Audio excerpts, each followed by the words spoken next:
Welcome to my creative space. Today I am going to show you guys how to make this cardigan. I call this my stash buster cardigan. It is made on the Lk150. If you watched any of my other videos, you know I made a similar one on my bulky knitting machine. And then I wanted to make one a little bit lighter weight. Bulky wood is great. I love it, and I will do a tutorial on it in the future if you have a bulky machine. But this particular one is going to be for the Lk150. And I want to talk a little bit about the yarn I'm using. For this one, I used a mix of you know, whatever was in my stash that was similar. A lot of it is the Caron Simply Soft. This second one I am making, it's going to be a mix of yarn that I had in my stash from Hobby Lobby. It's a similar weight to the Caron. Feels very similar. It's called a Bedazzle. I don't even think they make it anymore, but it goes and I need to use it up. And of course I've got more Simply Soft yarn. And then I've got something, I don't know what it is. When I did my gauge swatch, it came out similar, so I'm going to use it. And I am using a Caron Simply Soft tweed. I didn't know how it would work on this, but it actually worked nice. It worked just as well as the regular Caron yarns. I will say I do wax my yarn. And it does make a huge difference in how well the machine works with the yarns you're trying to get it to take. And sometimes, you know, knitting machines can be a little finicky, and I don't like to work against them. I like to give them the yarn they like.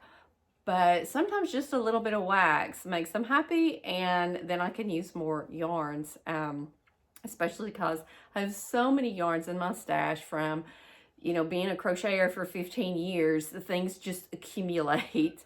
And I'm a spinner, so I've got a lot of hand spun. So those are the types of yarns I'm using. And the gauge I'm getting is 18 stitches to 26 rows per 4 inches. I mean, even my buttons are stash busted because I didn't have 5 buttons that I liked for this, so I ended up using 2 and a 3, and I can't even believe how many compliments I've got on this cardigan. It's kind of mind-blowing because I wasn't expecting to get so many compliments on it, but anytime I wear, I get compliments. You have a whole bunch of stash you need to bust, and this is very easy. It is beginner friendly. Now, this pattern will be in my Etsy shop if you want a different size. I'm going to be making medium, and it's a more cropped. It's a little bit short, but this is the one I'm making. If you want another version of it, that would be in my Etsy shop, or if you just want a printed, you know, to be able to print a copy of the pattern so you can follow along and not have to watch me if you want to remake it again and again. When I make something that fits well and I really like it, I tend to make it over and over again in different colors, and I might add a few different variations. So if you really like the sweater, because it is fast and it is easy, and apparently it gets a lot of compliments and people like it, you might want to make more and you might want the pattern, but I will link that. And if you don't, and you're okay with this size, then you can just follow along with this tutorial. If you're past the point of making scarves and maybe some fingerless mitts or hats or something, then, you know, you're probably ready for your next step. You're ready to make something a little more wearable. And this is not fitted. You know, there are some things like reforming the rib and things like that that you might not know how to do. And if you do, then you can just breeze through that part. So anyway, I'm going to get started.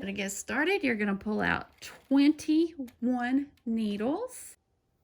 I'm just going to make a slip stitch like that and hang it on my first needle. Then I'm going to go up in between these two first needles, and I'm going to grab with my latch. The hook is going to grab my yarn that is through the tensions. So I'm going to pull that through and go up between the next two, and then pull that through, and so on and so on. Pretty quick way to cast on. You want to make sure that you pull that loop down, that you don't get it too tight though, because if you get it too tight, it's going to be hard for your carriage to go across. Now when you get to the end loop here, just slide it on that last needle. I put this under, and then you're just going to thread up. I push that back.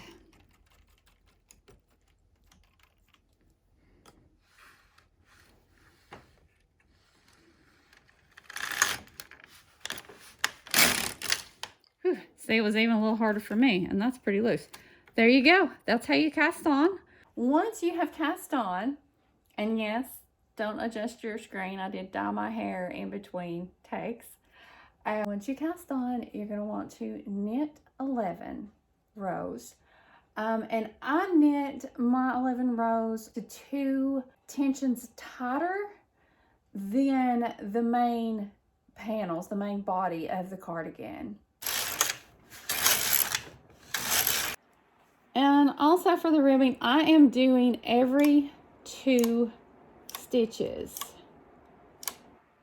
So I'm not doing, you know, you see ribbing like 1 by 1. I'm not doing that because then I would have to reform more stitches. Not that ribbing reforming bothers me. It actually doesn't bother me at all. But it's just a little bit quicker. On the end, I'll have 3 here, and that's fine. Now, we just need to work this ribbing. And what I like to do is I start pulling it with my transfer tool here. I put my finger down at the bottom. You can either do 1 bump up or 2, whatever you feel comfortable doing, and I hold it so that way it doesn't slip out. Put my latch tool in and pull it through.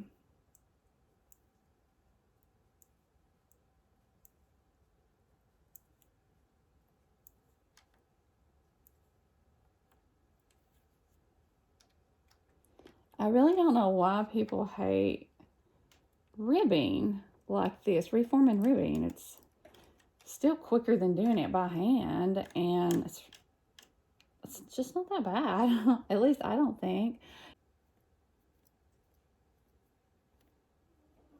And I'm holding down here 2 bumps up. Get my latch in.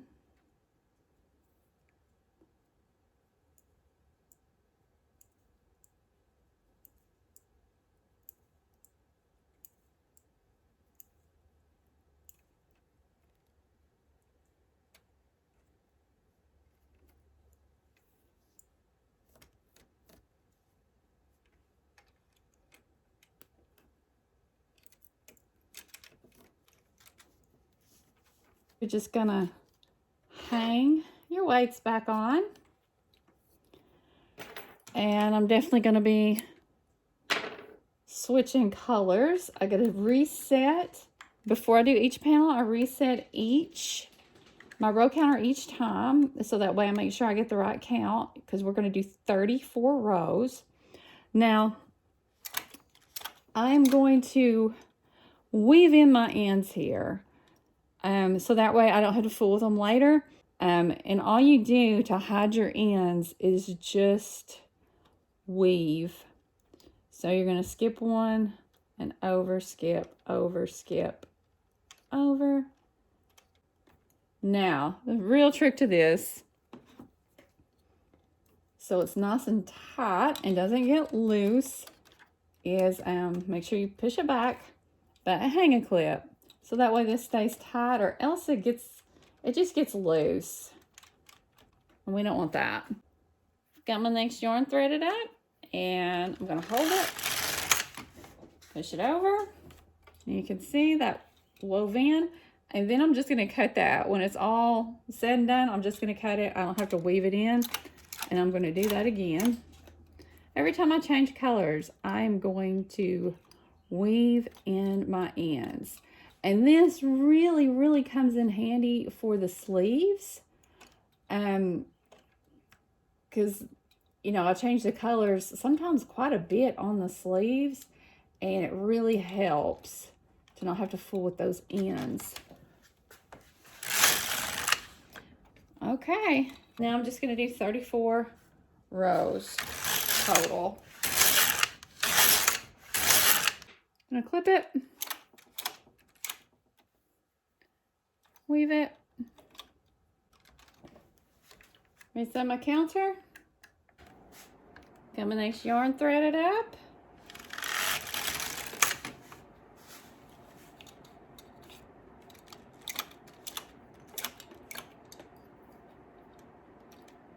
And again, like I said, you do not have to do this.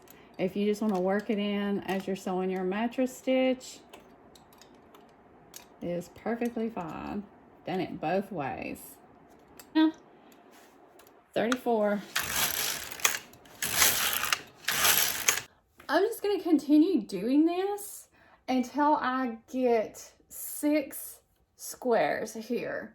And then I will do the ribbing and I'll show you how to cast off. I finished my panels and then I did my ribbing. And if you're stash busting, you know, and you're doing the ribbing in a different color, it's real easy to see where you've got to stop your ribbing. And I stopped at like 2 bumps before and just put my finger there and held it just like I did. So if you did it at the beginning, it's the exact same thing. Now I'm going to crochet cast off because it's the most similar.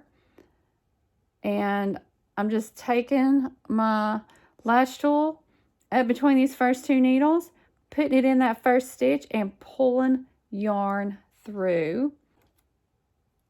Grab the second one, pull it through. This is more time consuming than casting on. Casting off is a little more time consuming. It is for me. Still, this is not really that bad, not that labor intensive. So, okay, when you get to the last one, you're just gonna go over on the outside of that last needle, up through the stitch, just like you have all the way across. You've got a loop here. You're just going to, I'm going to cut a long piece of yarn that I may or may not use to sew with. Sometimes I already have pieces, sometimes I don't. And tie that off. And then you're just going to pull off your work. Now you have crochet cast on, crochet cast off, and it's super similar. It's not going to look weird at all being all on the bottom here. So that's how you make a panel, and you're going to need 4 panels that have 6 blocks, and then you'll need 1 panel that goes in the center of the back that's just going to be 3 blocks. And I have all my panels done, so I'm going to sew them together, and I'm just going to use a mattress stitch. I think that looks the best. It gives me the best, smoothest finish for my cardigans. There's tons of tutorials. It's very, very easy, so I won't go through that. But mattress stitch up the panels with that 3 panel being in the middle. I will show you how it looks when I've got all mine stitched up, and then we'll start on the sleeves.